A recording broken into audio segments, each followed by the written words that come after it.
Let's look at these seemingly harmless yet toxic phrases.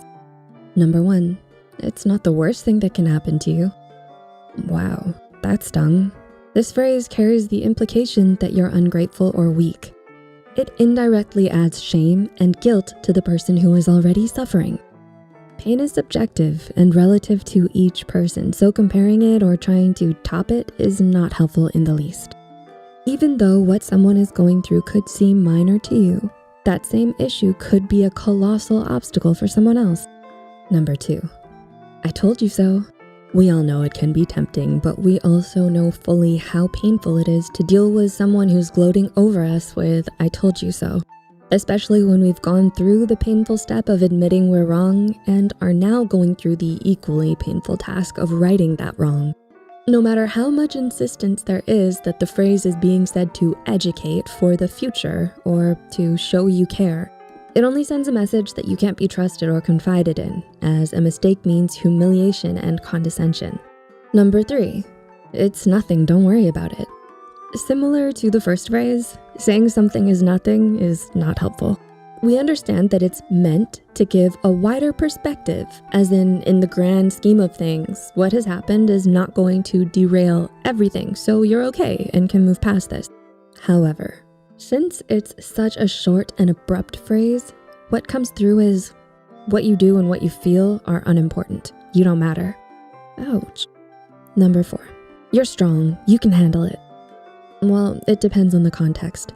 But if this phrase is given when a person has expressed a vulnerability or a pain point like grieving, they're looking to you for help, support, maybe even a solution. They feel weak, and making the decision to ask you was already difficult.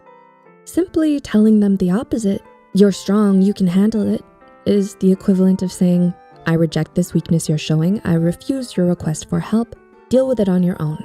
This rejection of them when they've opened up carries the message that being vulnerable is wrong and they must hide themselves. Number 5, you're in trouble. This is toxic when it's said when the person already knows that they're in for some bad times, like after crashing their friend's car or missing an important deadline. In other words, thanks Captain Obvious, you're not helping. A phrase like this during a highly stressful event can also sound like you're taking sadistic glee in their misfortune.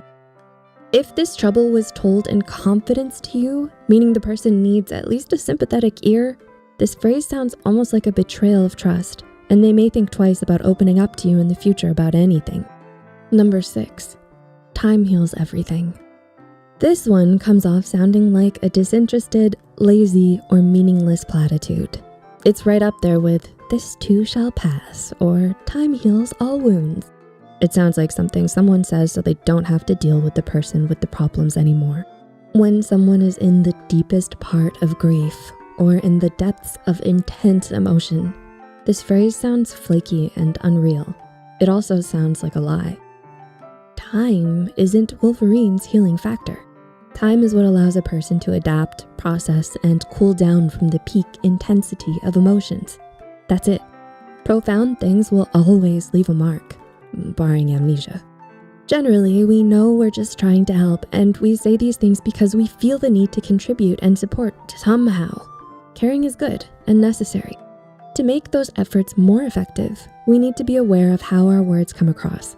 Our vocabulary can be improved by being rooted in realism and the now, instead of an idealized future. When we better utilize our words to comfort others, we also do so for ourselves.